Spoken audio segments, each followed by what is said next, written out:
Bismillahirrahmanirrahim. Assalamu alaikum, my dear students. How are you? I hope you would be fine. It's your English textbook, Oxford for class 5, and it's the chapter number 7, Uncle Shams. Uncle Shams is basically the title in a play given to a person, right? It's basically a play. We're going to read it thoroughly. We'll discuss all the word meanings in this chapter.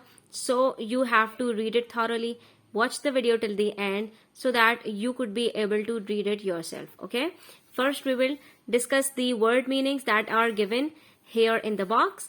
And after that, we'll start the reading part. And while reading, if we'll go through any other difficult word, I'll tell you the meaning of that also. So hold the pencils in your hand and just list down all the meanings of the difficult words. Okay. Let's start. Aptitude. Aptitude is basically skills, talents and abilities of a person, right? Aptitude. Beautify. Beautify means to make something beautiful. किसी चीज को खूबसूरत बनाने को कहते हैं beautify. For example, beautify the place. जगह को खूबसूरत बनाना. Budget. It's not budget, but it's budget. ठीक है? D is silent, so it's budget. You would have heard this word before also. It means a financial plan, one's accounts. For example, we make budgets before organizing a party or before throwing a banquet. ठीक है? हम जो है वो एक budget plan करते हैं अपना कि हमारा कितना खर्चा होगा, कितना खर्चा आएगा. That is called budget. Catastrophe.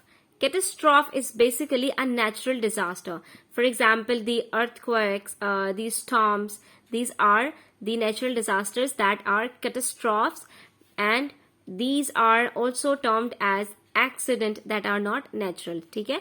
कभी कभी कैटास्ट्रॉफ ऐसे भी डिजास्टर्स को कहा जाता है, लेकिन ये जो वर्ड यूज किया जाता है पर्टिकुलरली उन डिजास्टर्स के लिए यूज किया जाता है जो बहुत लार्ज स्केल के ऊपर होते हैं और जो कुदरती आफात होती हैं उनके लिए ये वर्ड यूज किया जाता है catastrophe. Then crestfallen. Crestfallen means dejected, disappointed, ना उम्मीद हो जाना, मायूस हो जाना. ठीक है?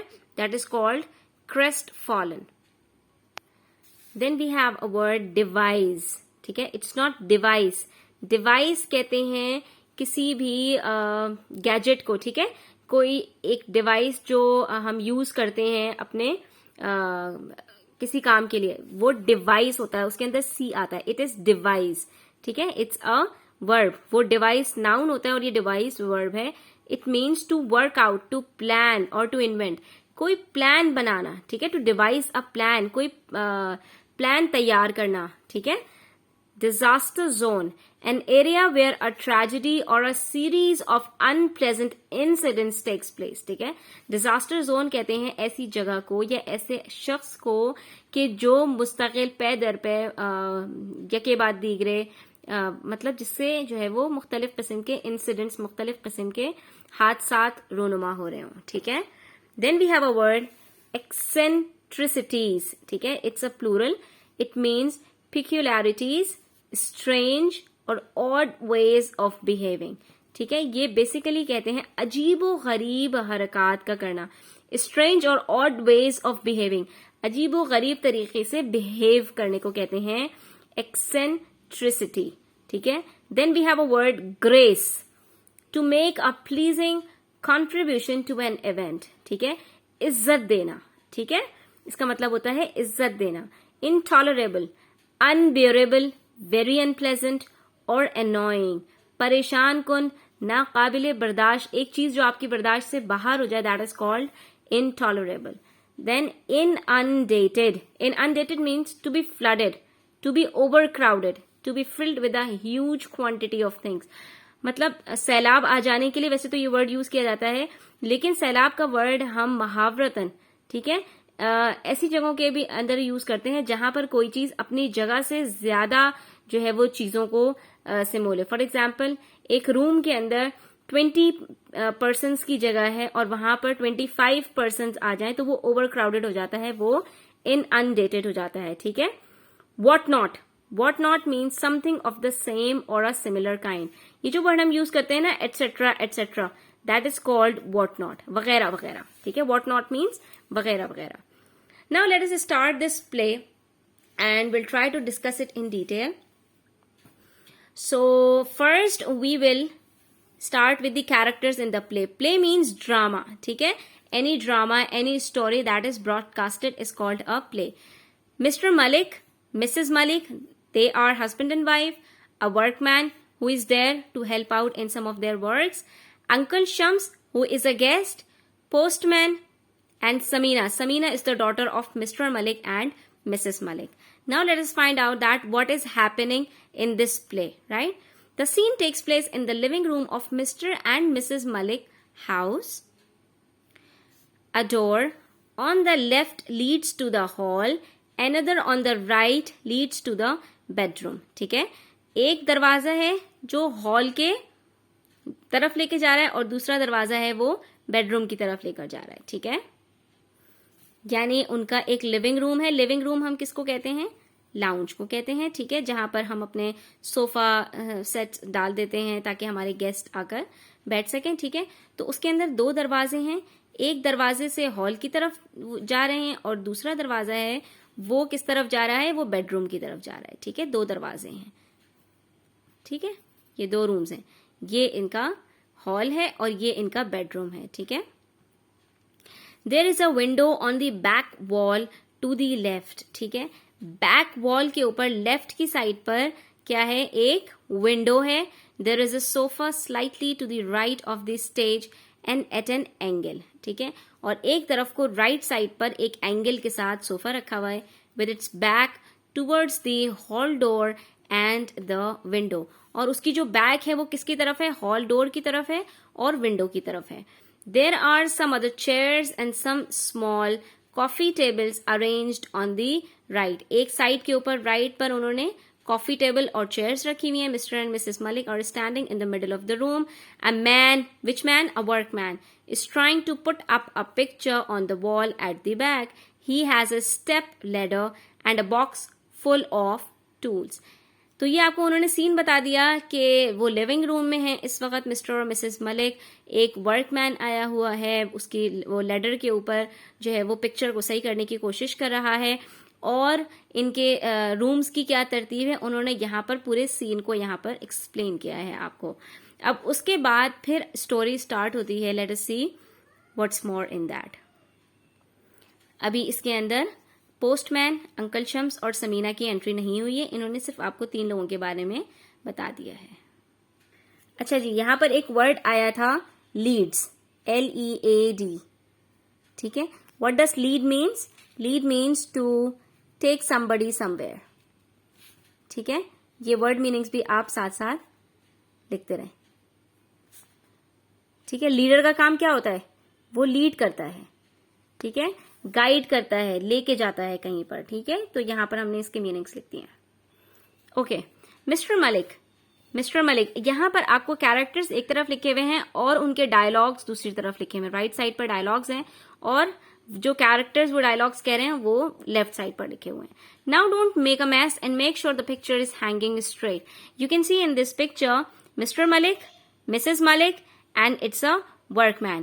So Mr. Malik is trying to guide this workman that do not make a mess, do not disorder or confuse the things, place it correctly on the wall. ठीक है, खराब मत करो, इसको आराम से तमीज के साथ पिक्चर को लगाओ and make sure the picture is hanging straight. जब भी हम कोई पिक्चर या क्लॉक को वॉल के ऊपर हैंग करते हैं तो we have to make sure that it is hanging straight. जरा सा भी उसके अंदर अगर वो थोड़ी सी भी टेढ़ी हो जाती है तो वो बुरी लगती है. ठीक है,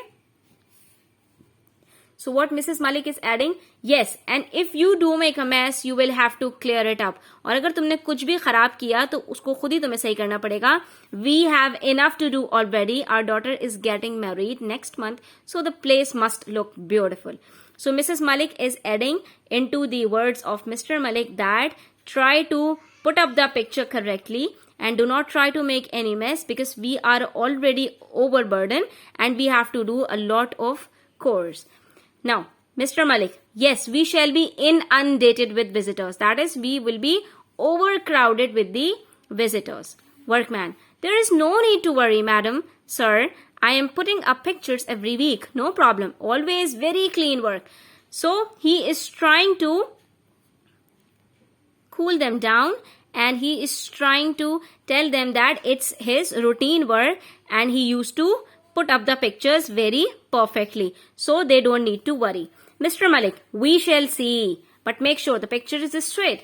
Workman, it will be straight, sir. Very straight. 110%. It is to make sure that he will be putting the picture straight. ठीक है. 100% का मतलब क्या होता है? बिल्कुल सही होना. उसने उससे भी ज्यादा क्या कहा? 110%. यानी बिल्कुल आप परेशान ही मत हो. बिल्कुल अच्छी तरह से मैं आपकी पिक्चर को हैंग कर दूंगा. Mrs Malik, 100% and 180 degrees and horizontal will be fine. ठीक है. यानी तुम्हें ज्यादा बात करने की जरूरत नहीं है. 100% यानी बिल्कुल सही होना चाहिए. And 180 degrees. 180 degrees. 180 डिग्रीज आपने पढ़ा होगा ना, स्ट्रेट लाइन को कहते हैं 180 degrees, right. It's a 180 degree. ठीक है, आपने पढ़ा होगा ना, ये 0 से स्टार्ट होके तो ये 180 डिग्री, यानी पिक्चर बिल्कुल स्ट्रेट होनी चाहिए. And horizontal. हॉरिजॉन्टल किसको कहते हैं? इस लाइन को हॉरिजॉन्टल कहा जाता है, इसको वर्टिकल कहा जाता है. ठीक है, हॉरिजॉन्टल विल बी फाइन, यानी वो बिल्कुल सही होगा. Fine means correct. ठीक है, fine means good, that is perfect. तो यहां पर डिग्री कौन सी वाली बात की थी उन्होंने? कि मैथमेटिक्स की जो डिग्रीज होती हैं, जो हम ज्योमेट्री के अंदर डिग्रीज का काम करते हैं 0 से लेके 360 डिग्रीज तक, तो ये उस डिग्री की बात की थी. और यहाँ पर फाइन कौन से इन्होंने बात की थी? फाइन. ओके, फाइन, जो हम कहते हैं ना ठीक है. तो यहाँ पर ये दो वर्ड्स इन्होंने यूज किए थे. अब ये दोनों वर्ड्स जो है ये होमोफोन्स हैं. They are single words with more than one meanings. Fine के एक मीनिंग और होता है, जिसका मतलब क्या होता है? फाइन लगा देना, पेनल्टी लगा देना, किसी के ऊपर पैसा कि जो है वो आपने ऐसा नहीं किया तो आपको फाइन देना पड़ेगा. और डिग्री जो हमारी एजुकेशन के अंदर क्वालिफिकेशन में हमें डिग्री मिलती है, तो एक उसका मतलब डिग्री का वो भी होता है. अब यहां पर जो मीनिंग इनका था वो डिफरेंट था. यहां पर इन्होंने जो वर्ड्स यूज किए थे वो डिफरेंट मीनिंग में यूज किए थे. But what happened? Workman, degrees madam, I have no degree madam, and fine, I will get a fine. तो यहां पर उसने उसको मिस इंटरप्रेट किया और उसने उसको गलत समझा. उसने क्या कहा? डिग्री में मैम मेरे पास कोई डिग्री विग्री नहीं है, और फाइन, मेरे ऊपर फाइन क्यों लगेगा मैम? ठीक है. So what Mr Malik is saying, no, it's fine, it's all right, it's all good, just get on with the work man. To his wife, Saima, don't confuse him with your talk of degrees and horizontal and fine and whatnot. Let him do his work. So here Mr. Malik is adding his words and saying something to Miss Malik, that do not try to confuse him with your different sort of talks and the talk of degrees and fine. Just try to be simple, because he is not that literate person, so he couldn't understand what you are trying to say. Just try to limit your conversation to very simplicity. ठीक है, सीधी सीधी बात करो, उसको क्या आपकी बात समझ में आएगी. ठीक है. The doorbell rings. अभी ये सारी बातें हो रही हैं कि दरवाजे पे घंटी बजती है. Mrs Malik hurries out. वो जल्दी से जाती हैं. She returns with a jolly man. और वो एक मजाहिया से आदमी के साथ वापस आती हैं. You can see in the picture, here is a jolly man wearing glasses and carrying a suitcase. He has a suitcase and he is wearing glasses. You can see in the picture. So what is the name of that person who is at the door? It's Miss Uncle Shams. So here Uncle Shams enters the play. Hello, hello, old man. How are you? Mr. Malik. Why, hello, Uncle Shams. How good to see you. What brings you here? Uncle Shams. Did you not get my letter? I wrote last week. I have come to grace Samina's wedding with my presence. He bows theatrically. But Uncle Shams, the wedding is not till next month. So you see, Mr. Malik and Mrs. Malik are shocked and surprised to see Uncle Shams, because he is a month before in the house of them, and the wedding is after a month, whereas Uncle Shams has entered their house a month ago. ठीक है. तो वो दोनों हैरान हो जाते हैं, परेशान हो जाते हैं कि भाई अंकल शम्स 1 महीने पहले क्यों आ गए? अभी तो शादी 1 महीने के बाद है. अंकल शम्स किस लिए आए हैं? अंकल शम्स ने कहा कि आपको मेरा लेटर नहीं मिला, मैंने पिछले हफ्ते लिखा था. और जो है वो उसके बाद उन्होंने ही बाउज थेट्रिकली का मतलब ड्रामेटिकली, उन्होंने ड्रामाई अंदाज में एक एक्शन करते हुए जो है वो अपना सर झुकाया, जैसे कि जो है वो फातिहाना अंदाज में उन्होंने अपना सर झुकाया, ठीक है। Now turn over the page. Uncle Shams, not to worry, I shall help with the preparations. Everything will be just fine. Uncle Shams ने उनको तसल्ली दी, उन्होंने कहा बिल्कुल परेशान होने की जरूरत नहीं है, मैं सब चीजों में आप लोगों की बहुत मदद करूंगा। The workman who is now up the step ladder drops the hammer and gives Uncle Shams a nervous look. अचानक से उसके हाथ से क्या हुआ, हैमर गिर गया। अंकल शम्स को देखते ही ना वो नर्वस हो गया, परेशान सा हो गया, ठीक है। Mr Malik to the workman, be careful man, that's a marble floor you are trying to crack. Marble floor के ऊपर कोई भारी चीज गिरेगी, हथौड़ा या कुछ इस तरह की चीज, तो वो क्या होगा, क्रैक हो जाएगा, टूट जाएगा। तो यहाँ पर मिस्टर मलिक भी उससे यही कहने की कोशिश कर रहे हैं कि भाई तमीज से काम करो, आराम से रहो, तुम क्या कर रहे हो। Uncle Shams putting down his suitcase and going towards the workman. Aha! I see you are trying to put up a picture to beautify the place. You see, my aptitudes will come in useful over the next month. Let me assist you with that. Uncle Shams ने क्या कहा, अपना suitcase नीचे रखा कि don't you worry, give the hammer to me and I am very good at putting up the pictures. So I'll help out in putting up the picture on the wall. I am something of an expert when it comes to hanging pictures. He is showing himself as an expert in hanging the pictures. He takes the hammer from the workman and climbs the ladder. You can see he has climbed up the ladder and he is holding this hammer and trying to nail. Now hand me that nail. Come on man. We don't have all day. He is asking him to hand over this hammer and nail to him. The workman is too stunned. Stunned means shocked to say anything and does as he is told. That is, he do as directed. Uncle Shams start hanging the nail into the wall. A large crack appears. You can see here a large crack appears in the wall. As he hammered the nail in the wall, a large crack appeared as if he had hammered it very sharply. Then the ladder wobbles. So what happened next? Wobbled means something that moves from one side to another side, and ladder is of a kind that it wobbles very easily. So it wobbles and he comes crashing down. So he falls down. The hammer makes a loud sound as it hits the floor. You can imagine that what sort of sound could have made when Uncle Shams, along with this ladder, along with this hammer, would have fallen down all along. Okay, let's see what happens next. Mrs. Malik, goodness me, Uncle Shams. She runs to see if he is all right. Mr. Malik, oh dear, inspecting the floor. Inspecting the floor means he was trying to carefully examine the place that has something happened to the floor or not. Just look at the marble tile. It's cracked in half. He was worried about the tile because it has crashed down. Marble जो है वो टूट गया, जाहिर है उसके ऊपर ladder भी गिरेगा, हथौड़ा भी गिरेगा, तो क्या होगा, वो टूट जाएगा. Mrs. Malik to Uncle Shams, are you okay? Uncle Shams, fine. That ladder is useless. The workman looks alarmed. Alarmed means he was surprised. I think I shall sit down for a little while. He collapses into a chair nearby and it crashes to the floor in pieces. Oh my God. First you see, he came down along with this ladder on the floor. The floor crashes down, and when he tried to sit down on a chair nearby, the chair also collapsed and they both came down on the floor again. Chair भी टूट गई, ladder भी जमीन पे गिर गई, हथौड़ा भी, मार्बल भी टूट गया. So you see, it's a disaster. Mr. Malik whispering to his wife. Whispering means to say something into one's ear. ठीक है, अपने कान में, अपनी वाइफ के कान में उन्होंने सरगोशी की. I expect this is just the beginning. ये क्या है, एक प्रोवर्ब है, ये तो बस अभी शुरुआत है, यानी ये तो एक ट्रेलर है, आगे की आप देखिए कि आगे क्या क्या होता है. Okay. Uncle Shams is helped to his feet. He goes to the suitcase, picks it up and heads to the further door to the bedrooms. ठीक है, अंकल शम्स को उठाया गया और वो अपने सूटकेस के पास गए, उसको उठाया और कहाँ चले गए, हेड्स का मतलब चले जाना. यहाँ पर हेड का मतलब सर नहीं है, यहाँ पर हेड का मतलब है जाना, रुख करना. For the door to the bedrooms. आपको बताया था ना, लिविंग रूम के राइट साइड के ऊपर बेडरूम था, तो वो वहां उसकी तरफ गए. और फिर अंकल शम्स क्या कहने लगे, I think I shall have a wash and a rest. What time is lunch?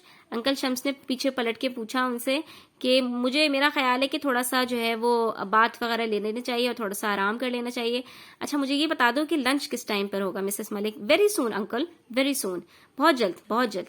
We shall give you a call, हम आपको बता देंगे, ठीक है? Uncle Shams moves to the door, on the way he knocks over a coffee table. अभी वो room तक जा ही रहे थे कि मजीद, आपको बताया था ना कि एक तरफ उनके एक साइड पे, राइट साइड पे कॉफी टेबल और चेयर्स रखी हुई थी, वो उससे भी टकरा गए। Knocks over a coffee table, वो उससे भी टकरा गए। And a vase crashes to the floor, और उसके ऊपर जो एक फ्लावर वाज रखा हुआ था वो भी बेचारा जमीन पे गिर गया। Mister and Mrs Malik look shocked. The workman is grinning. Grinning means to take out your teeth. ठीक है, to show off your teeth. अपने दांत निकालना, यानी खी खी खी करके हंसना, मुंह पे हाथ रख के हंसना, ठीक है? तो इन दोनों ने, जैसे ही वो वाज गिरा तो मिस्टर और मिसेस मलिक ने एक दूसरे को देखा और जैसे मतलब कुछ सवालिया अंदाज में कि ये सब क्या हो रहा है, अंकल शम्स मतलब संभल ही नहीं पा रहे हैं, तो गिरे पड़े जा रहे हैं, कितनी चीजों का इन्होंने नुकसान कर दिया, ठीक है? Okay, we are done with the scene number 1 and now we will discuss about scene number 2 in the next video. So stay tuned and subscribe to the channel, watch the video, the next one, and like it and share it with your friends. Take care. Allah Hafiz.